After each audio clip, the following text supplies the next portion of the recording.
What's going on, everybody? Hope you're all having a fantastic day today. Now, ladies and gentlemen, when it comes to XDefiant, I feel like there's a lot of people with mixed emotions about this game. Obviously, some absolutely love the game, like myself personally. Others are kind of in the middle with it. It's average, it's a whatever game, and some absolutely hate it. And again, to each their own, everybody has a right to their own opinions, right? But I think there is one singular thing that we can all agree upon when it comes to XDefiant, and truthfully, I think regardless if this game thrives or dies, it is pioneering a path for a lot of other people to kind of pick up here, and I see a lot of other games doing the same thing as well. But ladies and gentlemen, before we go ahead and dive deep into the topic of today's video, if you guys are interested in more content just like this, don't forget, guys, we are grinding to 50,000 subscribers, and we are inching closer and closer as every day goes by. So, of course, subscribe, hit that bell. We post daily here, everything related to Call of Duty or even XDefiant.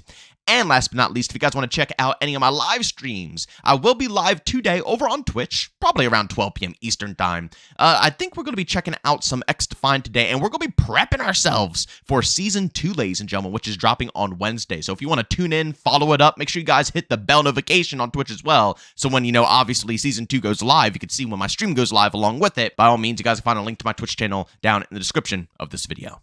All right, ladies and gentlemen, I'm going to go ahead and take you all back a few years, when we all believed that FPS as a whole, the genre, was finally healing. You guys remember when Vanguard, Battlefield 2042, and Halo Infinite were all going to go ahead and drop on the same year? And we all thought to ourselves, wow, obviously Call of Duty has been going through a drought, so people were a little skeptical with Vanguard, and rightfully so. But as a whole, we haven't seen three massive juggernauts launch like that, together in a long time. And people were hopeful for everything across the board. Halo Infinite, people were beyond hopeful for that game. Battlefield 2042, they finessed the living hell out of us with their beginning trailer, which got a lot of people convinced right out the gate. People were invested into that year, and all it did was let everyone down. Now, I will say, Battlefield 2042, even though it's still the worst Battlefield game ever launched, it's in a much better spot now. If you were to play it now, it's a night and day difference from where it was, day one. Not saying it's, anything amazing, but if you want your Battlefield fix, you could probably still hop onto that and it'll play better. But it took years for that game to get to that state. Halo Infinite, again, I enjoyed it at launch, but it didn't have anything, no content. It took, once again, years to get Halo Infinite up to where it is now, to actually be playable and really, have a huge replayability factor to it. So, I think people have lost a lot of love and hope in these AAA companies, and I do not blame them whatsoever. But we have reached a time where people are slowly starting to branch out to different style of games.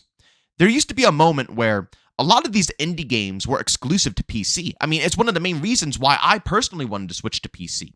First and foremost, I wanted to, try out mouse and keyboard because I saw that was just a huge, skill gap and learning curve for mouse and keyboard. And I wanted to learn it. I thought it'd be really fun and, it will keep my mind working, and I'm constantly trying to overcome and think of different, I like that stuff. I like beefy challenges. So that's number one why I switched over. But number two, there's so many indie games. I mean, for the love of God, you couldn't even play Battle Royale on console. Battle Royale was exclusive to PC. I believe the first BR to finally hit console was Fortnite. It was either Fortnite or Blackout, I think. But for the longest time, there was like DayZ, H1Z1. Actually, I don't know if DayZ had, their own version of Battle Royale. You could do Minecraft. They had Minecraft versions of Battle Royale. And then PUBG, the one that really made the genre pop off.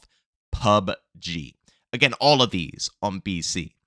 But the point I'm trying to make here is that these companies like Activision and EA, anybody putting out these AAA games, they're not worried, right? They have no real competition. And the console marketplace is one of the biggest marketplaces. Don't get me wrong. I think actually PC is growing tremendously now. Even if people just want to use a controller on PC, people are just picking up PCs more. And, hearing about the new PlayStation prices, I don't blame them at this point. But there's still a ton of people on console. And they knew that they weren't going to have anybody coming at their necks. They could do whatever they want. They could release whatever they want in the worst states ever and still make a ton of money. An absolute ridiculous amount of money because nobody has anything else to look forward to. They abused that for so long. But here we are, and times are changing. And I can't tell you how excited I am for the future. Again, like I said, XDefiant might not leave a print right now. And I'm hoping it lasts years and years and years. But even if it doesn't matter. Times are indeed changing. Resources, the things that these devs are able to come up with nowadays are accessible to many people out there. You don't have to go work for, again, a AAA team to be able to really put something together. I mean, look at Splitgate, for example. That was put together by a couple of people in a college dorm. And they got, over $1 million given to them to go ahead and actually work on Splitgate 2? Like, seriously, the potential nowadays is outstanding. Playing an indie game compared to a AAA game now, back in the day, you could definitely tell the difference. Nowadays, yeah, there's still, don't get me wrong, there's definitely differences, but I don't think it's noticeable enough for people anymore. People don't care as much anymore. And the variety is starting to come to console. These indie games, these smaller made games, are slowly branching over to console side. It's not just PC, so now they're accessible to everyone. The crowd that Activision and EA once controlled is now being, picked at. I mean, even look at that one game. I always forget the name of it because I never played it. Pal World or something like that, right? That was the Pokemon-style clone game. That game popped the frick off. It was insane. It was absolutely nuts. So many games nowadays are coming out as competitors to the big dogs who have been running these monopolies on these poor communities for years. So many competitors are finally dropping, and XDefiant being one of them that, in my opinion, really started the charge. This game has been, really in production, if we're going to be honest, for years and years and years. And now look at where we're at. You have, again, things like Pal World that went ahead and released. We have Delta Force Hawk Ops, which is outstanding. It is going to be a Battlefield competitor. We have Splitgate 2 coming right around the corner, which is going to be competing with Halo. I mean, we are packed. And again, all these games, in the past, like a handful of years ago, these games would only be on PC. So it wouldn't even matter. It wouldn't matter to these companies. But current day, they're all finally available on console. All of these alternatives, all these more indie style games, or even if they are, they have a good budget behind them, they're just not massively as funded as a game like COD or Battlefield with thousands and thousands and thousands of devs, working on these projects. They're smaller teams, more passionate teams, and they're finally able to put their projects across the board. PC, console, doesn't even matter. Even mobile at this point. I think Delta Force is going to be on mobile as well. Like, it's insane. It's absolutely insane. These games are so accessible, and the best part about it is that they work with their communities. Something that a lot of these AAA games have been neglecting for ages now. Again, they let their egos get to their head. They let the lack of competition get to their heads. They don't think they have to communicate. They don't have to interact. They don't have to make a game for the fans. They just make any old game they want, and it's going to sell. It's going to be the top seller. It's going to make a ton of money. And then they'll be blessed. They'll get raises. Their publishers are going to praise them, so on and so forth. Forget that noise. The reason that people haven't left is because they don't have an option to leave. But with all these alternatives finally dropping now, and they're not just alternatives. They are like fan-made alternatives. Like XDefiant is literally a game that's made to try to make, an OG arcade, COD, honestly, extremely happy. Delta Force, again, a game that's put together to make, once again, an OG, hardcore Battlefield head happy. Like a lot of these games are put together to make the fans finally pleased, because we've been screaming year after year after year after year with nothing being received.